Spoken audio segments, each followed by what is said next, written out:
Friends mini blog. তো এখানে দেখো মা এনেছিল আম, তার সাথে লটি চকোবাই, লিচু জুস, ফ্রুটি আর তার সাথে 7 আপ। তো আর তাইরে ছিল তালের শ্বাস আর হচ্ছে সিঙ্গারা। আর লটি চকোবাইটা এখানে পাওয়া যায় না, পাই হচ্ছে আমার দিদির বাড়িতে। তো ওখান থেকেই দিদি পাঠিয়ে দিয়েছিল, ছেলে এত ভালোবাসে তো মা ঠিক খুঁজে খুঁজে ওর জন্য নিয়ে এসেছে। আর এখানে আমি নিয়ে নিয়েছিলাম আম, দই আর চিড়ে খাওয়ার জন্য।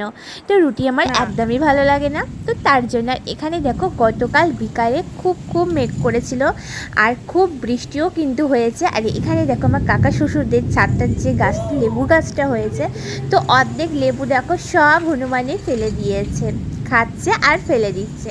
আর এখানে দেখো খুব মেঘ করেছিল আর বাইরে থেকে এত ভালো লাগছিল। তো আর বিদ্যুৎ চমকাচ্ছিল বলে ভিডিওটা আর করা গেল না। আর এখানে খুব জোর বৃষ্টি হয়েছিল কালকে। তো যাই হোক, আমি চলে এসেছিলাম ঘরে। আর ঘরে আসার পরে যেহেতু বৃষ্টি হয়েছিল, একটু চপ খেতে ইচ্ছা করছিল, বাবাকে বললাম চপ নিয়ে আসতে। তো বাবা কিন্তু চপ আর তার সাথে পেঁয়াজি এনেছিল। আর এখানে দেখো আমি নিয়ে নিয়েছিলাম মুড়ি, শসা, চানাচুর, সর্ষের তেল আর তার সাথে নিয়ে নিয়েছিলাম কিন্তু একটা করে পেঁয়াজি।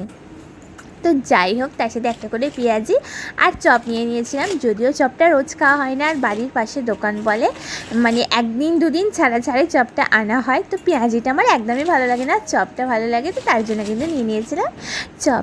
আর এই মুড়ি মাখাটা খেতে আমার কিন্তু খুবই ভালো লাগে, কারণ আমার ভালো লাগে ভাত, রুটি তো একদমই পছন্দ করি না, কিন্তু মুড়ির সাথে যদি চপ বা চানাচুর বা শসা হয় তবুও ভালো লাগে। আর এখানে দেখো মা আবার কিন্তু আজকে সকালে লিচু, আম আর তার সাথে আম কেটে ছাড়িয়ে দিয়েছে, খোলাটা একদম ছাড়িয়ে দিয়েছে, যাতে আমি খেতে কোনো সমস্যা না হয়, কারণ আমের খোলা ছাড়িয়ে খেতে আমার একদমই ভালো লাগে না। তো মা একদম রেডি করেই পাঠিয়েছে। আর গেছিলাম মায়ের কাছে, তো মায়ের ঘরে গিয়ে একটু ভিডিও করে নিয়েছিলাম। আর এটা হচ্ছে মার দুখানা রুম। এখানে কিচ্ছু না মা, কিচ্ছু আমার না না না না না না না না মামা, লিচু আমার একদম ভালো লাগে না মা, লিচু একদম ভালো লাগে না মা। তো এটা হচ্ছে মার ঠাকুর ঘর। আর একটা যে রুম দেখালাম, তো ওই রুমটাতেই মা থাকে, ঠাকুর ঘরে কিন্তু মা খুব একটা থাকে না। তো যাই হোক, মার কাছে গেছিলাম, বিকালের দিকে গিয়েছিলাম।